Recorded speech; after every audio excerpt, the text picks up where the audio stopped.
देखिए, सिखों का बहुत लंबा इतिहास है। देश की और धर्म के लिए बहुत लंबी लड़ाइयाँ सिख कौम ने लड़ी है। जहाँ तक सिख गुरुओं की बात करें, गुरु गोबिंद सिंह जी ने कहा, पूरी दुनिया में ऐसी मिसाल नहीं मिलती कि उसने 3 3 पीढ़ियाँ धर्म की रक्षा के लिए वार की। उनके लिए म्यूजियम बने, अच्छी बात है, स्वागत योग्य बात है। परंतु जिस प्रकार कुरुक्षेत्र के थीम पार्क, जो कि कुरुक्षेत्र में एक ऐसी जगह है कि जहाँ पर कोई भी फंक्शन हो, सामाजिक हो, धार्मिक हो, राजनीतिक हो, बच्चों का खेलने का हो, तो एक स्थान था।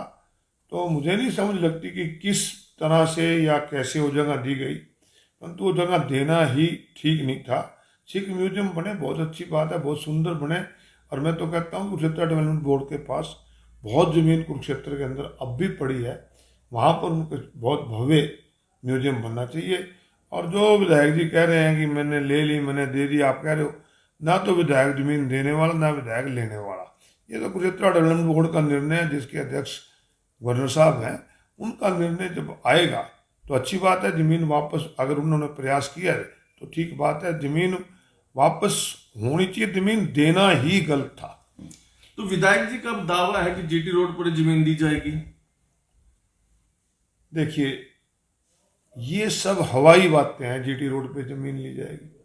जब ऑलरेडी जमीन पड़ी है कुरुक्षेत्र डेवलपमेंट बोर्ड की, तो वहां पर जगह दे दे। जमीन किसकी लेंगे, एक्वायर करेंगे, कब बनाएंगे, कब करेंगे, तो कुरुक्षेत्र डेवलपमेंट बोर्ड की बहुत जमीन कुरुक्षेत्र में पड़ी है, वहां पर जगह दे के उसको तुरंत बनाना चाहिए। और कुरुक्षेत्र का अपना महत्व है, जीटी रोड का अपना महत्व है। प्रेस कॉन्फ्रेंस में कल उन्होंने एक बात कही है विधायक जी ने कि जो जगह हमने दी वो थीम पार्क की तो थी नहीं, तो गुरुद्वारे के पीछे थी, जबकि अखबारों में छप के थीम पार्क के अंदर 3 किले दिए गए हैं। गुरुद्वारे के पीछे तो वैसे लाइन है उसकी रेलवे की, वहां तो जगह कल वो बड़े ये तो वही बता सकते हैं कि वो कैसे दी गई, कौन सी दी गई। जबकि जो कुरुक्षेत्र डेवलपमेंट बोर्ड के आज के माननीय सचिव हैं, उनका मैंने उस समय बयान था कि थीम पार्क में से 3 एकड़ जमीन सिख म्यूजियम को देने जा रहे हैं। या तो वो झूठ बोल रहे हैं या वो झूठ बोल रहे हैं, मतलब सच उसका नोटिफिकेशन जब आएगा या वापस होगा जब ही पता लगेगा। अशोक शर्मा पहलवान ने धरना दिया। अशोक शर्मा पहलवान का कहना है कि जो विपक्ष की रहा है वो भी इस धरने में शामिल नहीं हुआ। विपक्ष चाहता है कि ये जमीन, थीम पार्क की जमीन बची रहे, लेकिन आकर धरने में समर्थन तक नहीं दिया, कोई बयान नहीं दिया। वो धरना एक व्यक्ति का था, एक व्यक्ति के धरने में विपक्ष नहीं जाता। विपक्ष की अपनी भूमिका होती है, विपक्षी पार्टी है, हमारी पार्टी है कांग्रेस पार्टी। हमारा पार्टी का निर्णय होता है, स्टेट लेवल पे निर्णय होता है, ना कि एक व्यक्ति का निर्णय होता है। जहां तक थीम पार्क बचाने की बात करते हैं, ये थीम पार्क तो 1999 में भी चला गया था एक बार। यहाँ पर आपको बताना चाहता हूँ कि इस थीम पार्क के अंदर जो ये कला एकेडमी बन रही है, इसके लिए उस समय के गवर्नर महावीर प्रसाद जी ने यहाँ पर पत्थर भी लगा दिया था, और मैंने उसका विरोध करके इस जगह को यहाँ से बदलवा कर उसको वहाँ कला एकेडमी बनाया था कि हमारे किसी व्यक्ति से कोई द्वेष नहीं है। उन्होंने संघर्ष किया, अच्छी बात है, करें, वो एक सभा के नाते करें और करें। और जहाँ पॉलिटिकल पार्टियों का होता है, उनका पार्टी का निर्णय होता है। 7 दिसंबर से गीता जयंती शुरू हो जाएगी। विधायक जी बार बार कहते हैं कि अंतर्राष्ट्रीय स्तर पर गीता जयंती को लेकर गए तब गई है जब भारतीय जनता पार्टी का राज है। इससे पहले चाहे इंडियन नेशनल लोकदल की सरकार रही हो या कांग्रेस की सरकार रही हो, उस समय इसका जो स्तर था बिल्कुल छोटा स्तर था, लोकल लेवल तक ही मनाई जाती थी। इसके बारे में क्या कहेंगे? देखिए, वो तो ये भी कह सकते हैं कि कुरुक्षेत्र उन्होंने बसाया था, ये ब्रह्म सरोवर भी उन्होंने ही बनाया था।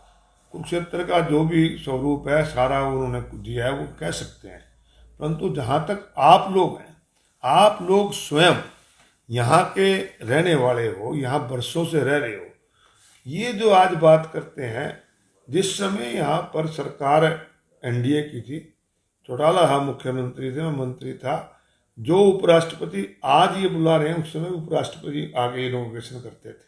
Deputy prime minister Advani ji भी आए थे, तो भैरव सिंह शेखावत उपराष्ट्रपति के तौर पे आए थे। एक बड़ा सुंदर कार्यक्रम हुआ करता था। इन्होंने तो इसको कमर्शियल कर दिया है। जो एक धार्मिक आयोजन था उसको एक कमर्शियल आयोजन कर दिया है। गीता जयंती पैसे कमाने का धंधा बना लिया है। पहले इस पे 30 लाख रुपए का बजट होता था, हमने बढ़वा के 1 करोड़ करा, 1 से 2 करोड़ करा।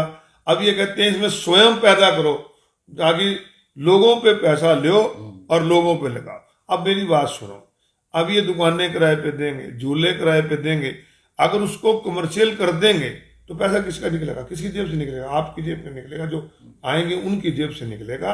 इसको कमर्शियल की बजाय इसको धार्मिक होना चाहिए।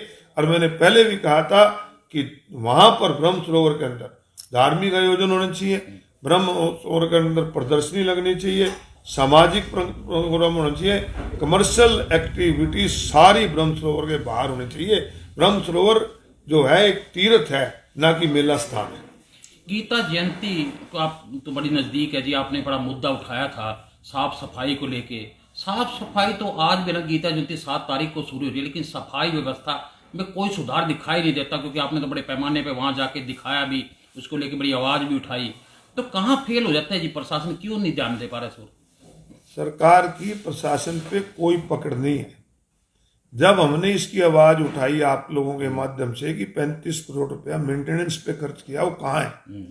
तो एमएलए कह रहा था कि इनको पता ही नहीं है, जबकि सच्चाई है कि ये सरकारी आंकड़े बताते हैं कि 35 करोड़ लगे, और गए कहाँ?